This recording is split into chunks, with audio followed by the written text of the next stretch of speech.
লাল চা এবং black coffee কেন দুধ চা এবং দুধ কফির থেকে বেশি ভালো, আজকে সেই বিষয়টি বিস্তারিত বলার জন্য উপস্থিত হয়ে গেছি। দেখুন, ২টি কাপে ১ চা চামচ পরিমাণ ব্ল্যাক কফি গুলিয়ে নেওয়া হয়েছে।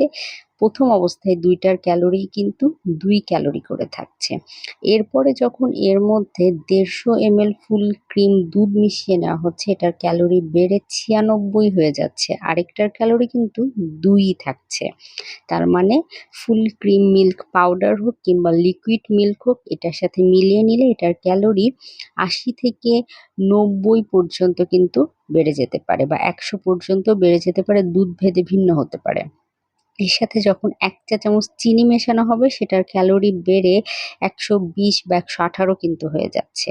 সাদা চিনির কোনো ইতিবাচক দিক নেই। যখন আখের রস থেকে এটি তৈরি করা হয়, তখন এটার প্রসেসিংয়ে প্রথমে লেবুর রস মেশানো হয়, যেটা ভিটামিনগুলোকে নষ্ট করে। তারপরে এর মধ্যে ক্যালসিয়াম সালফেট ও সালফিউরিক অ্যাসিড মেশানো হয়।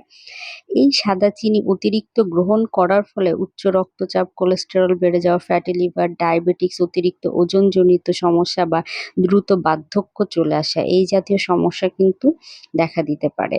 তাই অবশ্যই চেষ্টা করতে হবে, সুস্থ থাকতে হলে ওজন নিয়ন্ত্রণে রাখার ক্ষেত্রে আমরা সবসময় লাল চা বা ব্ল্যাক কফিকে প্রাধান্য দিব। দুধ চা, দুধ কফি এড়িয়ে চলার চেষ্টা করতে হবে। কারণ আমরা সবসময় চেষ্টা করব একটি সুস্থ রোগমুক্ত জীবনযাপন করার ক্ষেত্রে।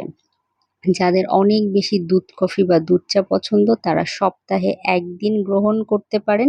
অবশ্যই তখন চেষ্টা করবেন চিনি ছাড়া এটি গ্রহণ করার জন্য। শুধু দুধ দিয়ে, চা দিয়ে বা দুধ দিয়ে, কফি দিয়ে তৈরি করে গ্রহণ করার চেষ্টা করবেন। আশা করি যাদের এটা নিয়ে প্রশ্ন ছিল বা প্রশ্ন করে থাকেন, তাদের অনেকটাই সমস্যার সমাধান আমি এই ভিডিওর মাধ্যমে করতে পেরেছি।